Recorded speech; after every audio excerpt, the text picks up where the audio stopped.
Hey y'all, welcome back. I'm getting ready to do something that was somewhat of a last minute decision here.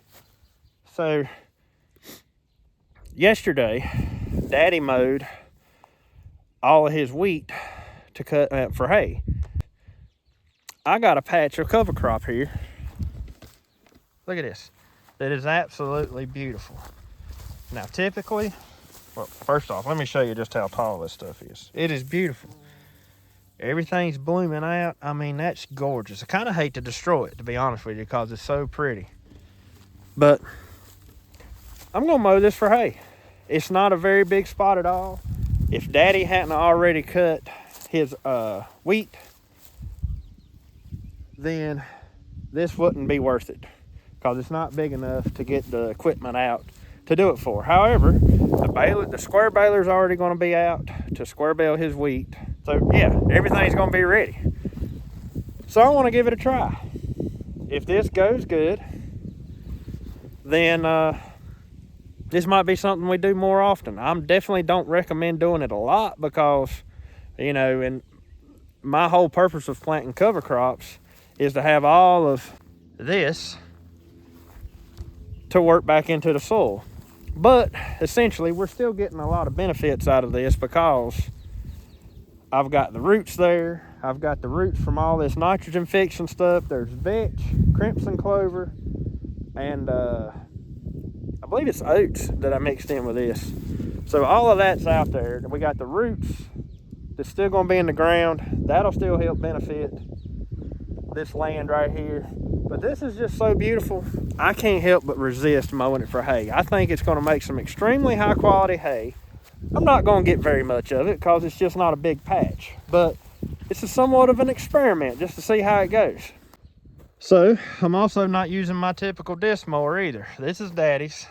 He keeps this thing around just for wheat, soybeans, oats, stuff like that, because he plants a lot of crops like that he mows for hay. And you don't need to be using a disc mower when you're working in a plowed field, at least not around here, because we have rocks, we have rough ground. It's almost impossible to get the ground smooth, and land like that will just flat tear a disc mower all to pieces. However, this works perfect because where it's got the sickle bar type cutter on it, you got all the rock guards down there, and yes, you do stand the potential of breaking a tooth. However, it's nothing like mowing it with a disc mower. I would, just on this little patch right here, I'd probably tear my disc mower blades all to pieces, and them things ain't cheap. This, not only is it better for the cutter bar part, but this old hay bind has rollers in it too, and that'll help squeeze. That squeezes the stalk of this type stuff and kind of bust it and makes it dry a whole lot better. Now, we currently are still in the drought conditions. Somehow or another, that cover crop has turned out to be as beautiful as it is without rain. I don't know how it did it, but it did it. But we still got a long stretch of dry weather here. Now, we do have some chances of rain in the forecast. Thankfully, we finally have some decent chances of rain. However, we still got several days of dry weather, low humidity, the perfect time to be mowing stuff for hay. If my grass was tall enough, I'd be mowing it for hay right now, but it just ain't reached that point yet. So I got to get the tongue swung over. This whole unit, you pull this rope here and causes the tongue to swing over, and that whole thing will slide over to the side and offsets it from the tractor. So I got to get that ready. I'm going to start cutting this. Honestly, should not take me long at all because this is such a small patch. Then I'm going to get to work on the barn.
Well, there it is. That's beautiful, beautiful, beautiful. And for anybody curious, this will be square-baled hay, not round-baled hay. It probably wouldn't make 2 bales of round-baled hay, but this will be some very, at least I think it will be some very high-quality hay to put up for some square bales. And I got high intentions for this. I think this is going to work out great. Kind of hurts my soul not turning this back under and letting it feed the land. But at the same time, it's still not going to waste. It's feeding my animals, and our animals feed us. So, like I said, this is going to make some really nice square-baled hay. And in my opinion, it's nice to have a few square bales around, not just round bales, because I can just throw a couple chunks in here and there if I need to or whatever. But I think this is going to work out good. This is beautiful. It's not going to turn off a lot of hay at all, but it's beautiful. What would have been nice is, see, I also mow around this orchard area here. Now, I didn't mow it last fall. That's why you can see some broom straw in it. But I mow this little bit of grass here too for hay. If all this had been ready at the same time, that would have been real nice. But it didn't work out that way. Then right up there is the old potato patch, and I've already cut that cover crop under. And so what I'm thinking, if this works out like I think it's going to, I'll kind of rotate. I may cut the cover crop off of one field one spring, and then plow it under the next spring, and so on and so forth, and I'll move on to another field and maybe cut it off. I don't know. Timing just worked out right on this. Daddy was here with his equipment, or he's going to be here with his equipment to bale it, to square bale it. Like I said, timing was everything on this. It was all perfect, and it just kind of worked out. So that's the reason this got turned into hay today.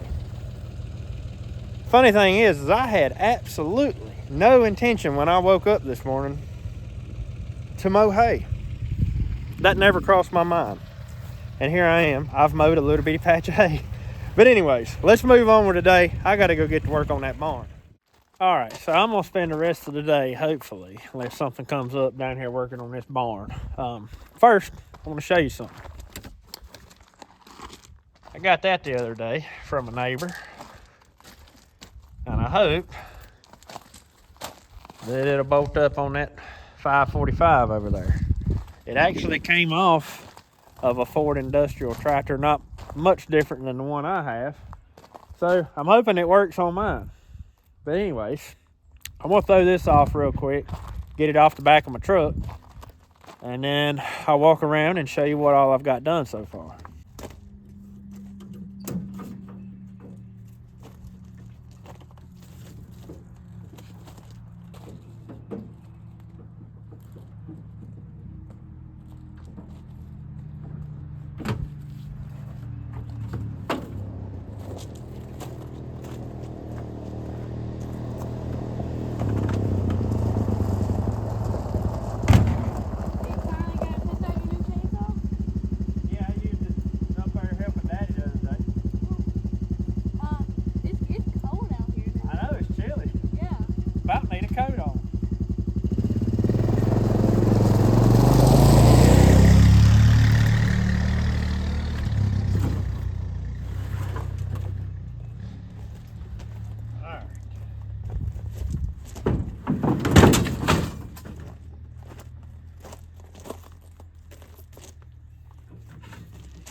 All of this is adjustable, so if the widths and stuff ain't right, I mean, it's just simply unbolting those U-bolts.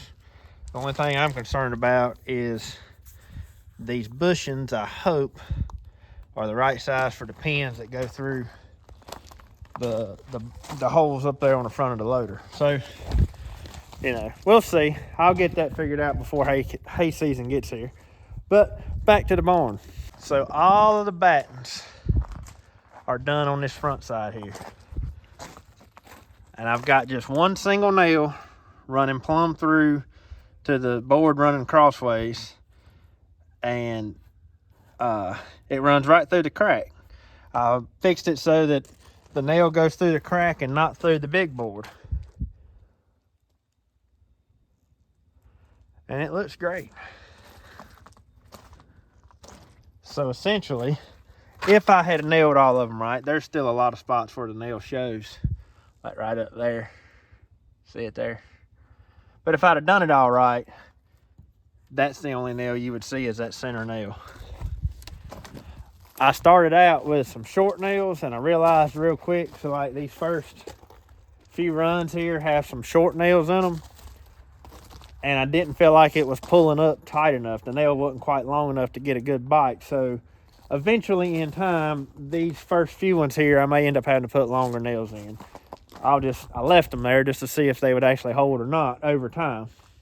But from about right here all the way around so far, I've used those big long nails, and they've pulled everything up real tight, like pulling the sides of the boards and stuff in. Have not done the end wall yet. That one's going to be the most time consuming one of all. But this back wall is almost finished. I got just a little bit out there on the very end. However, I'm going to have some issues here before this is all done. I don't know if y'all can tell. Now, the camera don't really pick that up. But see how that's not pulled up flush? These boards cupped. Even though I had the cup turned around backwards, they still cupped outward. And this back wall right here, the way the sun tracks across the sky, about noon, this back wall back here starts just getting hammered with sun. And it gets so hot on this back side down here that as hot as we've been, I haven't been able to even work down here on this back side. But today it actually feels nice because it's pretty chilly today. But for the past week, I hadn't even been able to work down here after lunchtime because it gets so hot with the sun beating off of that wall. And so this wall right here is probably going to be my problem wall with that sun beating on it like that. If I have any boards that try to peel away from the wall or try to pull off or bow out or whatever, I predict it's going to be on this side. That front side right there gets morning sun. However, it don't heat up there like it does on this back side. So time will tell. I may end up having problems on this back wall. But that's to be expected with any kind of wood siding. Something like that's going to happen because wood moves, wood bows, wood does all kinds of funny things. And especially when it gets sunlight on it. Not even moisture, just sunlight. Sunlight can make the wood draw. But it's been fun so far. Each one of these little strips have been, for the most part, straight, but I have to straighten them as I go. I might nail it in two spots and then have to get down here and pry them apart to get it straight because it may have, those little strips may have a little bit of a curve to them or something. Not being a big deal at all. But it looks great. So, my goal today is to be pretty close to being done with this thing. I don't know if I'll actually get it done or not, but my goal is to be pretty close. I should be able to fly through the rest of this because every single one of these battens right here are the same length. This wall is where it's going to take me some time. The middle section there, they're all the same length. That won't be that bad. But each one of these battens right here is going to have to be cut one at a time because each one of them is going to be a different length. And I'm going to have to cut in the angle. So, I've saved this for last because it is the worst. See how I done that angle up there? Each one of them will have to be cut at that same angle so they butt up to that trim. And see, I can already see right yonder. I got a piece of trim right there that's already tried to bow out on me. That's done that just in the last week or so. So, that is definitely a downside to using wood trim and wood siding and wood everything. Is I'm going to have issues with that. And it'll probably be an ongoing battle from now to the rest of my life. I'll have to come through and maybe nail a few boards back or something. So, that's just something I have to live with though, because I did want wood siding and I think it's worth the trade-off.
See how that one especially has a little bit of a crook to it?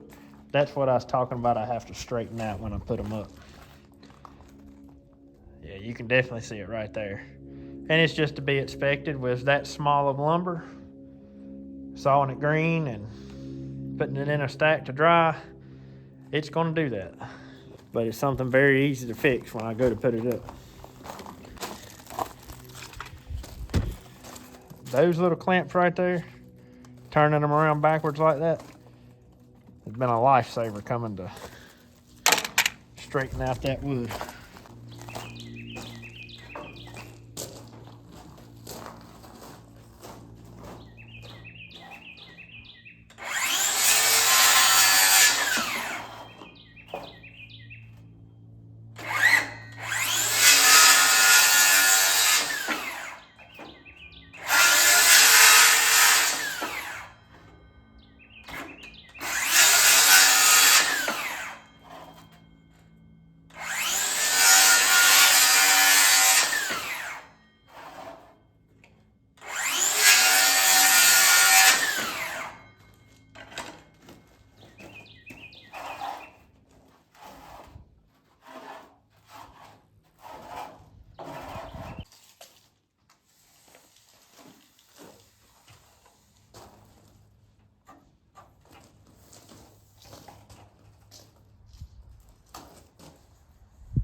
something I did not show earlier. Up there at the very top, I'm putting 2 of the small nails. Mainly because, so here's my nails. That's the nail I'm putting up for most of it. These little nails, these are the ones I use for the siding, and that's also what I'm putting up at the very top, because that nail's going in at the very end of that batten strip. I tried using these and it split it. The little nails ain't splitting it, so I'm just putting 1 on each side so that little nails up there actually go into the siding boards, where the nails the rest of the way down go into the actual board that's holding the siding up. Now I could pre-drill these and keep it from splitting, but it would take a long time to pre-drill that many holes. So this is working, and this is what I'm going with.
And that's what I was talking about, having to get them straight.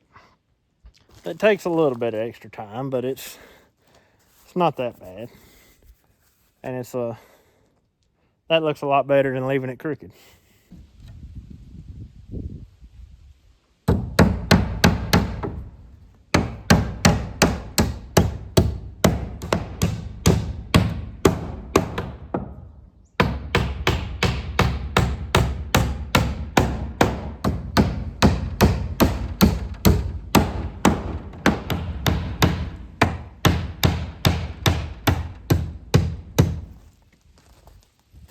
Beautiful. My goodness, y'all, I could not ask for a better day to be out here doing this. It is perfect. The temperature's perfect. There's not a single cloud in the sky. I mean, as much as I would like to see some rain. It's just beautiful. It is absolutely gorgeous out here. It's so nice.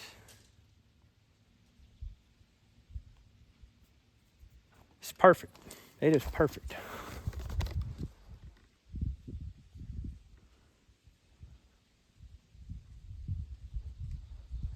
Sometimes you just kind of have to draw back and take it all in. It don't matter how much you got going on, how much work you got to do.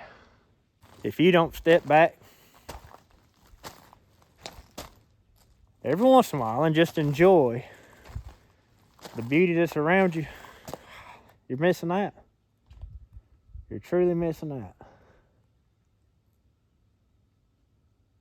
It's perfect, man. It is just perfect. You know, sometimes you get to thinking, and I do a lot of thinking because I spend a lot of time by myself working, and so you have time to think. I don't listen to music. I don't listen to none of that stuff unless I'm riding a piece of equipment and I'm trying to drown out some sound. That's really the only time I listen to music, period. Like, when I'm out here working, I like to hear the sounds of nature. I don't want music interfering with that. I like to just hear the quiet. And this is partly why I have wanted to do this barn the way I've done, with a hammer and a nail. Because it would have not been fun to sit down here and listen to a generator run, to run an air compressor, to run a nail gun. Nor would it have been fun toting around a heavy battery-powered nail gun. I mean, it's in between the beats of that hammer. This is what I hear. Nothing. Nothing but the sounds of nature. And so to all of y'all who have said, well, you need a nail gun, or you need to do it this way or do it that way, there's a reason I do what I do. And this is just nice. I don't even know how to explain it. I wish every single one of you could be here to experience it with me. This is why I'm showing you now. And I can't help but think that the Lord knows what he's doing with this drought. Because with this drought, there's not just me, there's been a lot of people who've been able to get caught up on a lot of things that we wouldn't have been able to get caught up on had it been raining. Exactly why you see as much of this barn done as it's been done. So I think he knows what he's doing. Well, I don't think it. I know he knows what he's doing. We just have to see it too. That's the hard part. But daggone, it is nice. Anyways, I got to get back to work. Goodness, I'm going to sit down here and not get nothing done this evening.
Boy, it sure looks good. It does, don't it? It's beautiful. Now that side's done. Look at that side and tell me how long could you stand to sit there and work on that side because of the sun reflecting off of it. It's bright. It's very bright. That'd be a warm spot in the wintertime. It's a warm spot in the summertime or springtime. Definitely be a warm spot in the wintertime. That right there is going to create one of them microclimates. Yeah. It's going to be a hot spot right there. Be a good spot to come sit and warm up. In the winter? Yeah. Yeah, boy. Big time. And then back here is the exact opposite. This is going to be a cold spot because it always gets shade on the backside of this barn. Yep. Well, it's beautiful. We're going to have the prettiest barn this side of the mountain. Think so? That's my goal. I knew it was going to be pretty, but I couldn't imagine it when it was all open. But now it is. It's so pretty. Yeah. You've done a good job. Makes a difference once it's closed in, don't it? Yeah. Yeah, it does. Makes it a lot more functional, too. Right. One more pretty hay barn. Too pretty to put hay in. That's about right. I'll come down here and live. I hear that. I don't know. Much trouble as we have with them inspectors on that little building up there. I'm not sure I want to have a house inspected. Well, it's a giant chicken coop. We're going to make it livable for chickens. There you go. It's a giant chicken coop.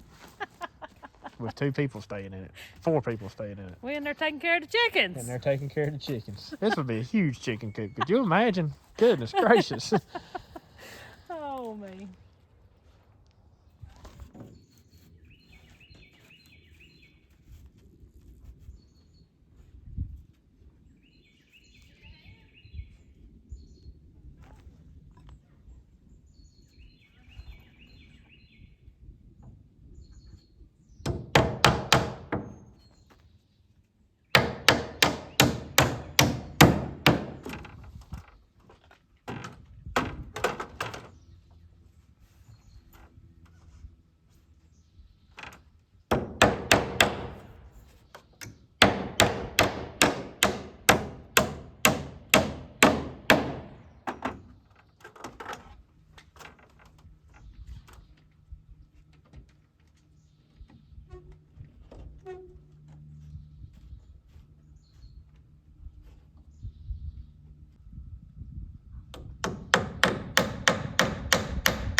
Well, it ain't done, but it's the close I can taste it. I got halfway across this end wall right here. That's all I got left. Megan said supper is finished, and I'm about to starve. So I'm gonna go up and eat some supper. Then we've got orders we gotta pack this evening. So anyways, coming back down here is out of the question. I believe right now, the way it looks, I'll be able to hit it first thing in the morning. And I believe I'll be able to get the rest of that knocked out in just a few hours. As long as I get down here early enough, I'll get it done before I need to be doing anything else.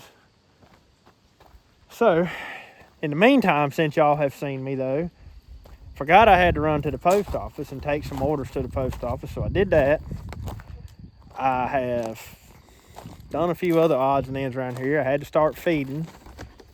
I actually put the cows back in the little sacrifice pasture there, put them in a roll of hay. I don't think they're too happy about that, but as we've mentioned many times before, it's for their own good. Keeping them off of this grass now until this drought's over with. Or maybe not till the drought's over with, but at least until we get some rain to make that grass start growing again. Because I don't know how well it shows up on the camera there, but it's getting dry quick. I mean, it's turning crispy quick, especially, look at that. It's getting crispy real quick. And the grass just simply ain't recovering right now. So, that's our only option unless we just want it grazed down plumb to the ground and really tear our pastures up. But yeah, I'm so close I can taste it. It feels so good. You can tell right there how far I've got. Look at the light coming through them walls. Tell you something else that this batten is doing is it's actually holding down the edges of the board. And the way I've done this, putting that nail in the center there, you know, if they do need to expand or contract, they can do it behind that batten. At least that's my thinking on it. I don't know if that's how you're supposed to do it or not, but it's my thinking on it. But anyways, I'm going to eat some supper. I done had to slip on a coat.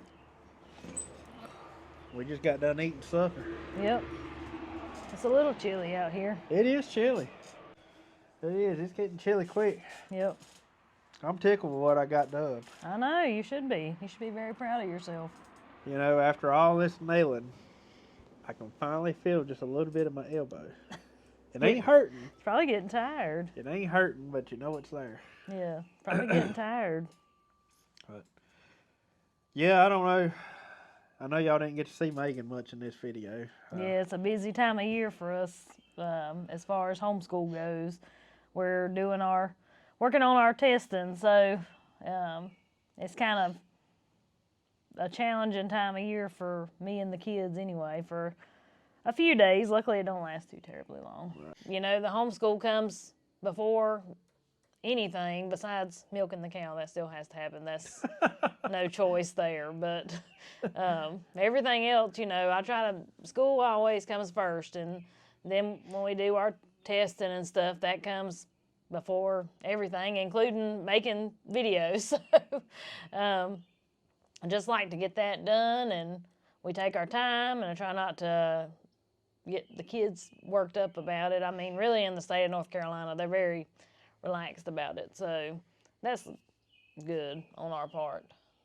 But still, I mean, it's just kind of showing their progress from year to year, and just like any other test, you want them to do good. So, and we do get some questions sometimes about homeschooling and stuff, and I don't really feel qualified, I guess, to really go too in depth with it, but I can tell you what I do. I've been doing it for 3 years now. This school year was the 3rd year, and Jacob went to public school through the 1st grade. Maggie's never been to public school, but for the curriculum that I use, I loosely use master books. I've tried some other things, but I do loosely use master books, and I like that for especially their math books And then language arts and reading and things, I use a combination of all kind of stuff.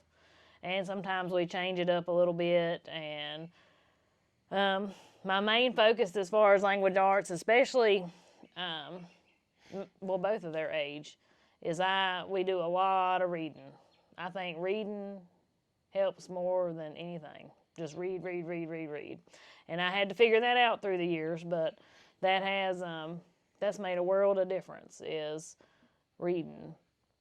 Because it seems like the more they read, the more they understand everything else. So that's really, and homeschooling all depends on your state, is if what rules you have to follow all depends on where you live. Every state has different rules for homeschooling. But as far as I know, you can homeschool in all 50 states, and it's not against the law or anything like that. And like I said, North Carolina is a great state to homeschool in because they're pretty chill about it all. So, yep, that's but that's what I'll be doing, and all of us, that's what we'll be doing the next several days, because the testing that I choose to do, it's a lot of different sections, and it's meant to be given over several days. So that's the way we do it. But anyways, guys, I guess that's gonna about wrap up today's video. It feels good to be wrapping up the evening. I know you're tired. I am. I feel like my brain's fried too. Yeah. My brain ain't fried, but my nose is fried and my throat's fried from sucking in all this pollen. I'm sure. But the building is beautiful. It's beautiful. I can't wait. I'm so close I can taste it. Like, it's there. Like, I don't know. Are you But gonna what am I going to do with myself when I get done? Do you want me to go get your list? No. I'm just joking. Just keep it away from me for a couple of days. Let me enjoy being done for a minute. Just joking. The honey-do list? No, the list never ends. There's plenty of things to move on to, but I'm going to tell you, it's going to be nice to have that one wrapped up and be able to move on to something else. Yes, it will. But anyways, guys, we sure appreciate you spending some time with us. Until we see y'all on the next one. Y'all have a good one. Have a good one.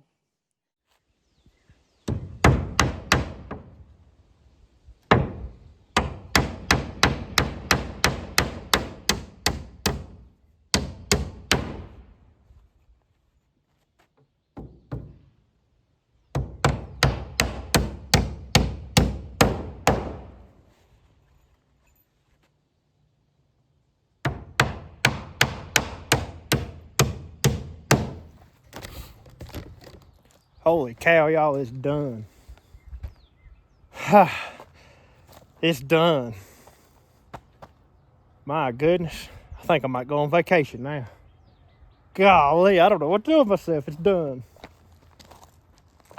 Only thing left is I do want to fill in the empty space up there with some boards going crossways. Leave cracks in between the boards, but I just want to make it look more full. However, that ain't happening right now. I'm done. I can't believe it. Starting to wonder if this day would ever come. But it's done, yes.